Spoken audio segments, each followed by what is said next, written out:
And most importantly, within John's argument, and John can correct me if I'm wrong with some of these things, what he says is that this approach deflects attention from how external factors, specifically social and political factors, influence men's health practices and outcomes.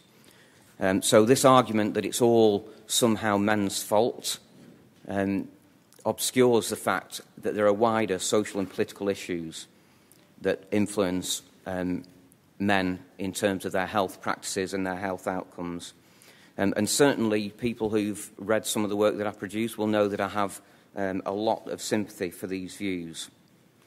Masculinity is often used in a negative way when considering men's health, and insufficient attention is often given to the influence of wider socio-economic factors.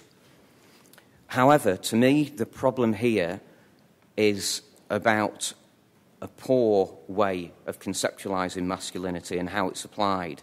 And again, what I would argue is that we need adequate ways to conceptualise masculinity that don't fall into these traps that John and others have pointed out.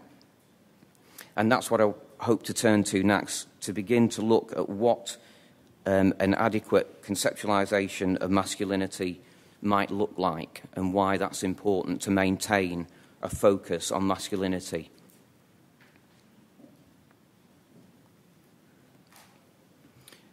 Okay. I know it's been very, very trendy now for at least 10 or 15 years to quote the work of Connell. I've been reading Connell's work now for at least that length of time, and I still struggle to find a lot of fault with it, even though I've read a lot of critiques. So I would suggest that following the work of Connell and a few others, that the following building blocks are useful for helping us to conceptualise masculinity.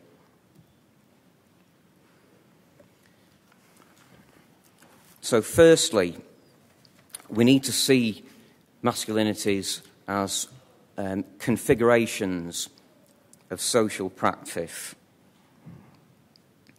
The masculinity should not be seen as character types or attributes held by individuals, but should be seen as processes of arranging and doing social practices that operate in both individual and collective settings.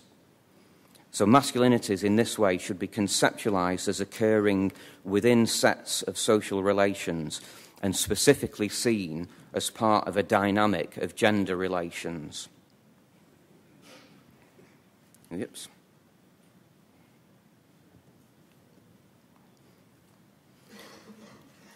It's important as well then that these configurations are seen to vary.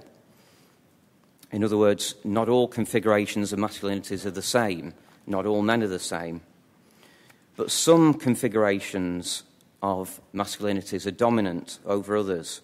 Some arrangements of social practice have power and hegemony and are held in higher value than others. Thus, whilst variable, power still remains invested more in some forms of masculinities, in some arrangements and processes, than it does in others. Dominant or hegemonic arrangements and processes become embedded within social institutions and social structures. And in this way, they act to replicate, support, and maintain current gender orders. And that can be to the benefit of men or to women. And in this way, masculinity should be seen as structuring forces.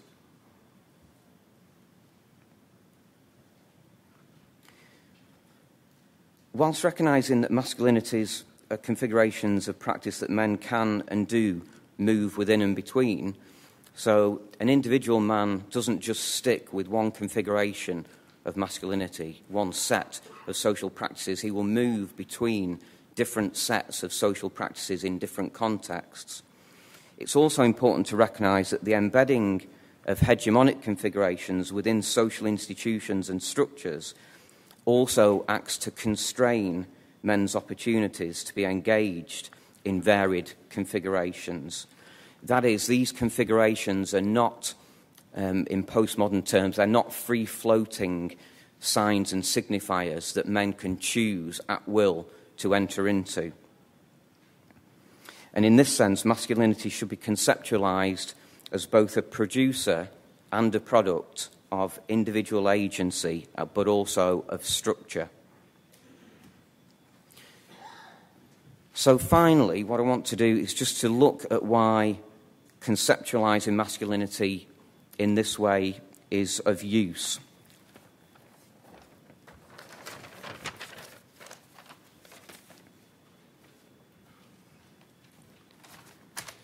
So in terms of seeing masculinities as configurations of practice, a conceptualization that avoids seeing masculinity as a set of possessed character types helps us see how individual men can be involved in often contradictory practices in different times and different places, in different social contexts.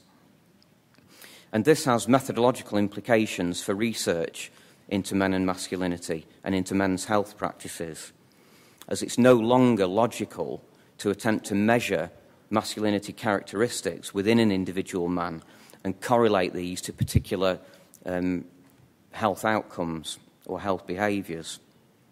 Conceptualising masculinity in this way allows us to consider how power moves into subjective encounters, into encounters between people, but also how it enables us to see how power can become embedded in sets of structural relations.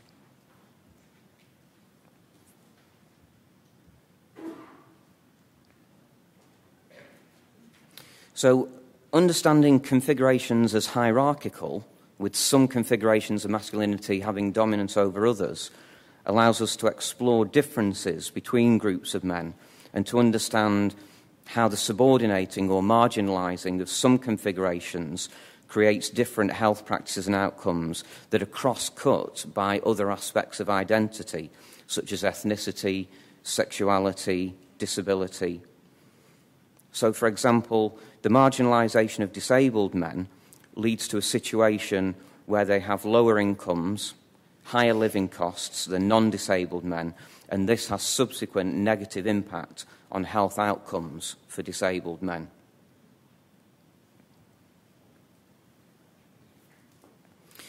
Recognising how hegemonic configurations of social practice become embedded in social structures allows us to understand the role that structural power plays in determining men's health practices, and it thereby allows us to avoid essentialising notions around difference.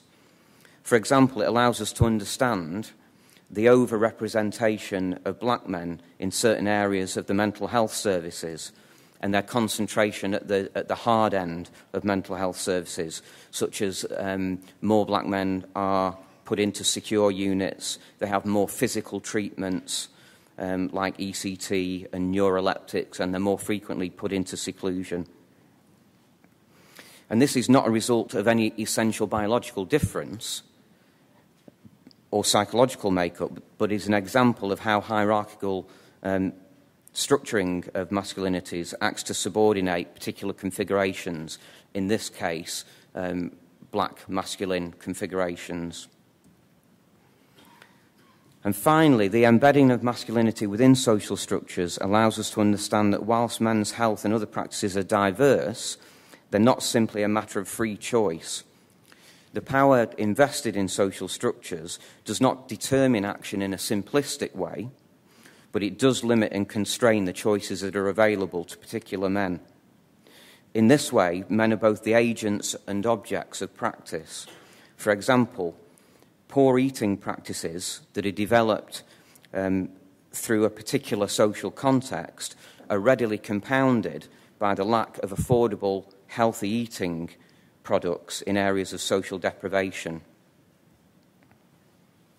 So to return to the initial question that Jeff Hearn posed about whether masculinity has seen its day, I hope that I've shown that it's not seen its day, but that we do need to be particularly clear and particularly nuanced about how we conceptualise masculinity, and particularly in relation to the arguments that John MacDonald makes, to ensure that conceptions of masculinity don't just focus on the individual, but do allow us to place masculinity within the wider gender order, and thereby allow us to see how masculinities get embedded in social structures and the impact that that has on men and their health and well-being.